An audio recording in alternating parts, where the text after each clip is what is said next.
Welcome back to Make Way for Cat. If you're new to the Traveler's Rest world, it may feel a bit overwhelming. The added tutorial really only covers your crafting benches and then barely touches on the scope of tavern owning. Players returning since patch 0.6.5 came out on July 18th may notice a few things have changed since the last time they played. Here's an updated guide on getting started and tips you can use right away in your new game. Let's go! First of all, let's get you some free labor into your tavern. When you make your first couple of gold, head on over to the tavern in the city.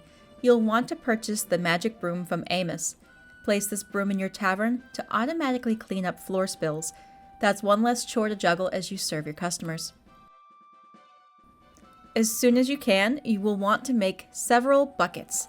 I started with 10, and yes, they stack as either full or empty buckets. Water is used as an ingredient for cooking, for brewing, and for filling your cat's dish. Save yourself from running to the well every time you need water and stock up on the buckets. Fill the whole stack at the well and you're good to go. Crafters can pull from chests, but they need to be placed within their designated area. For instance, storing ingredients in kitchen chests allows for cooking and brewing straight from storage. Placing planks, nails, hinges, and other materials into a chest near your workbench lets you craft without clogging your inventory. Next, you'll want to keep your shovel handy to dig up the little X's all around as you explore the different areas. You'll find tree saplings, roots, seafood, and even some weird garbage, but hold on to that garbage. Down on the beach, you'll meet Wilson. Talk to him until he tells you about the junk he collects. You'll take the boots, shorts, and netting to the dumpster inside his house. In exchange, you'll receive W embossed tokens that you can trade in for cool nautical decor from Wilson's shop. And while you're at the beach, let's get the fishing rod. Head on down the dock and talk to Hikari. She'll be annoyed at your presence, but that's okay. Come back a day later and she'll apologize and let you pick up the fishing rod. You must give it back to her first, and then she'll give it to you to keep. Next, let's talk foraging. There are 5 different maps you can forage on. Starting to the north, the mountain contains some berry bushes and fruit trees to the left side, past the big cave. You can also find mushrooms around in springtime, and they grow on the ground, on trees, and even on the cliff walls. Also look for kindling, herbs, and spices growing in the ground to pull. You might even see a stray turkey up here. Whack it with your broom 3 times to get some meat. Going south from your farm, this grassy area also contains turkeys, mushrooms, bushberries, herbs, and spices.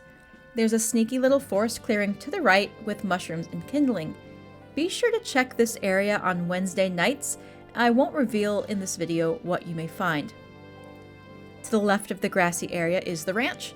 Comb this entire area for fruit trees and bushes along the left side of the map. There's a bridge down on that side that takes you to a small grove. Then across the big stone bridge are more fruit trees. South of the ranch is the beach, and you can find forageables in the sand, attached to some rocks, and don't forget the coconut trees. Coconut juice is a lucrative early backup for your aging brews. Also, be on the lookout for red and blue crabs. Swat them 3 times to get some crab meat, and you may wander into the more expensive king crab.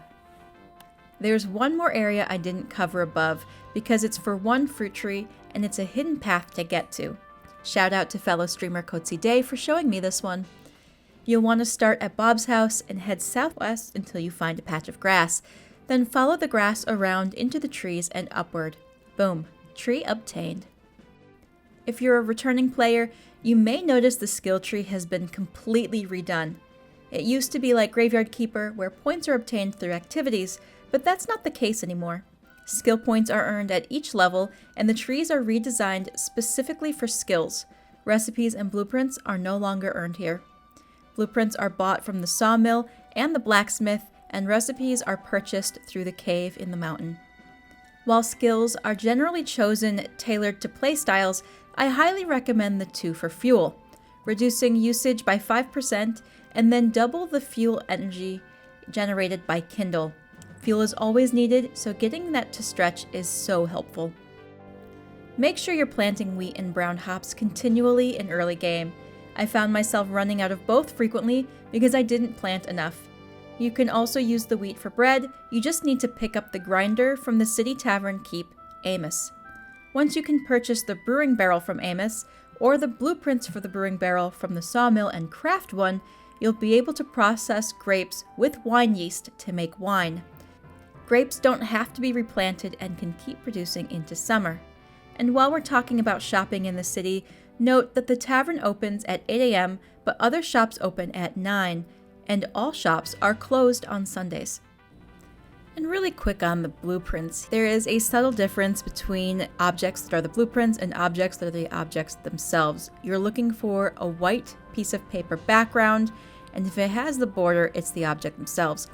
I hope the devs actually fix this to be blue paper behind it, because it's really hard to tell the difference between the two of them. I will cover brewing and cooking in separate videos, but I do want to touch on some useful tips to have a smooth early tavern experience before you can hire staff at level 6. Stock only one kind of drink, preferably a wine or beer, but then have a backup of tea or fruit juice ready to go when you run out.